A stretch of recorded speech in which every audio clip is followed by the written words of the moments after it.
Para las personas que no sepan, allá afuera, las personas estudian para ser detectives, ya que es un oficio que paga demasiado bien. Y no solo para encontrar a personas que fueron robadas, para descubrir infidelidades, sino hay detectives que cuando la justicia no atrapa al asesino y la familia queda inconforme, deciden contratarlos para hacer justicia por mano propia. Y esta es la historia de uno de ellos. Cuando leí por primera vez esta historia, de verdad que no pude creerla. Bueno, pues hagan de cuenta que hace 6 años, un hombre llamado Marco pierde a la mujer más importante de su vida. A esta mujer la encuentran en un pantano, sin orejas, los labios y los ojos cosidos y sin la mitad de su cuerpo. Esa mujer que él perdió era su hermana. Cuando esto sucede, él no estaba en el país, trabajaba en el extranjero, pero sus padres le llaman a decir que su hermana había desaparecido y que la justicia no hizo nada. Dijo que pues iba a regresar, que tal vez se fugó con su novio, pero la familia sabía que no había pasado eso, porque ella no era de esas chicas que se iban sin avisar. Pasan los días y él recibe la terrible noticia de que su hermana había sido encontrada de esa forma. Y lo pronto es que nunca encontraron la otra parte de su cuerpo. A raíz de eso, su madre le dio cáncer de tanto sufrimiento y su padre se volvió alcohólico. Su familia se arruinó. Todo esto en menos de un año, de verdad. Obviamente, la justicia cuando encuentra el cuerpo de la muchacha, según ellos hacen la investigación y al final dicen que no hay sospechosos y le dijeron a Marco que así hubiera un culpable, ese culpable no le iba a regresar a su hermana. Marco se sintió sumamente enojado porque lo único que él quería era justicia, porque ese hombre no solo acabó con la vida de su hermana, sino con su familia entera. Marco debe regresar porque su madre ya fallece y él debe cuidar a su padre, y más que nada internarlo pues en un lugar de ayuda para personas con adicciones, porque literalmente él estaba vendiendo ya como las cosas de la casa para sostener el vicio. Cuando Marco regresa pues a su ciudad, que lo vio crecer, todas las personas le decían que su hermana era una buena muchacha y que es muy terrible lo que le sucedió, pero una vecina le dice: yo siempre le dije a su hermana que tenga cuidado con ese hombre. Marco le dice: ¿qué hombre? A lo que la vecina le responde que un día que ella fue a hacer como una compra en su tienda porque ella vendía ropa, recibió la llamada de un hombre que le decía que se ponga bonita para ella, para verse más tarde, y que le mandaba un poco de dinero pues para que se compre algo, y que le iba a esperar a las afueras de la ciudad, como en una parada de tren. Ella le dice que no puede salir hasta tarde porque sus padres se van a enojar, a lo que la vecina le dice que ese hombre le dijo como de manera manipuladora que si no va a poner de su parte que es mejor que terminen, porque él literalmente está atravesando una ciudad para verla. Entonces ella le dice: no, mi amor, perdóname, si tienes razón, nos vemos ahí. Cuando corta, la señora de la tienda le dice que dónde conoció a ese hombre, a lo que ella le dice: por internet. La vecina le dice: ¿es tu novio? Ella le dice: sí. Ella le da un consejo de que pues no se deje manipular porque se escuchó un poco rara la llamada. Él dice que no se preocupe, que él es muy bueno y que muy pronto pues él iba a presentarse con sus padres. Luego compró una blusa, pagó y se fue. Marco le pregunta que si ella dio pues esta declaración a la policía porque literalmente la señora fue la última persona que vio a su hermana con vida. Ella le dice que sí, pero que la policía no le prestó atención.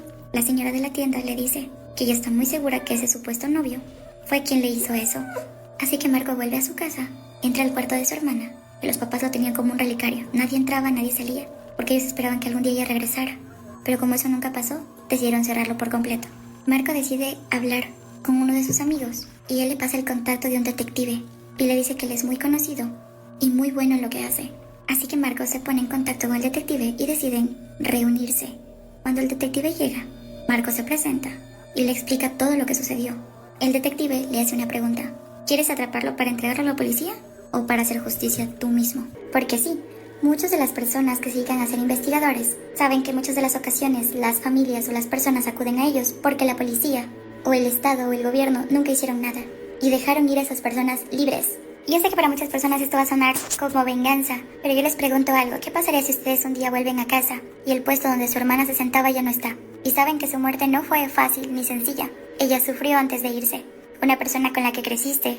Entonces quizás uno desde su posición dice: no, yo no haría eso jamás. Y está bien, yo lo respeto. Marco le dice: solo quiero saber quién fue. Obviamente lo dice en un tono amenazador. El detective dice: lo primero que vamos a hacer es ir a su cuarto.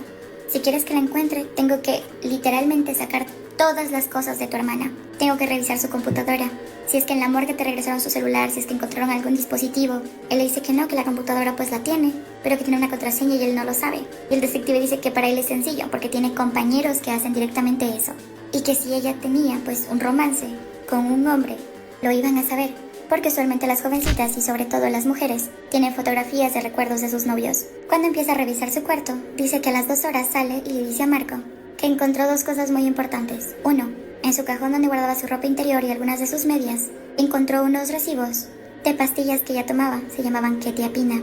Estas pastillas básicamente ayudaban en algunos síntomas que ella presentaba en su salud mental.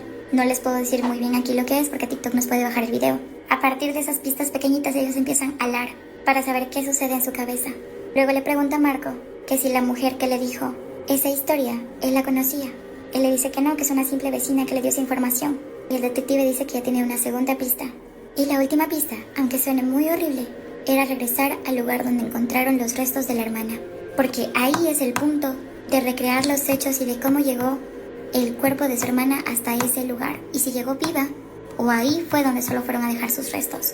Ok, si son personas con ansiedad de depresión, sálganse porque vamos a iniciar con la parte más fuerte de todo. Él se entera, Marco, que su hermana tenía alucinaciones y pensaba que había personas que la seguían. Escuchaba voces y ella se automedicaba tomándose quetiapina y otras pastillas. Estuvo así durante 6 meses y en la computadora encontraron que ella hacía cartas dedicadas a un hombre llamado, pongámosle Fernando, donde le juraba amor eterno y decía pues que quería casarse con él y tener una familia. Y cuando investigaron a Fernando se dan cuenta que él era un hombre casado. Y cuando el investigador llega a su casa y le dice que si le permite un momento, él lo deja pasar. Y después de haber tenido una conversación de 2 horas, sale, se acerca donde Marco y le dice, él no fue. Tu hermana se obsesionó con él durante años. Y en esta parte hay un punto de quiebre con Marco, porque el detective le dice, lo que te voy a contar te va a romper.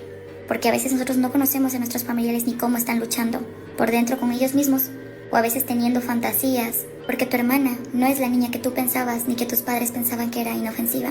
Ella acosó a este hombre durante 1 año entero, haciéndose ilusiones, acosando a su esposa, a sus hijos. Una vez llegó a incendiar la casa de ellos, con ellos adentro y sus hijos. Fernando no levantó cargos sobre ella, porque él sabía que estaba ya psicológicamente mal. Literalmente ellos se habían conocido en un patio de comidas, donde él le cedió el paso a ella, siendo amable, y ella se obsesionó.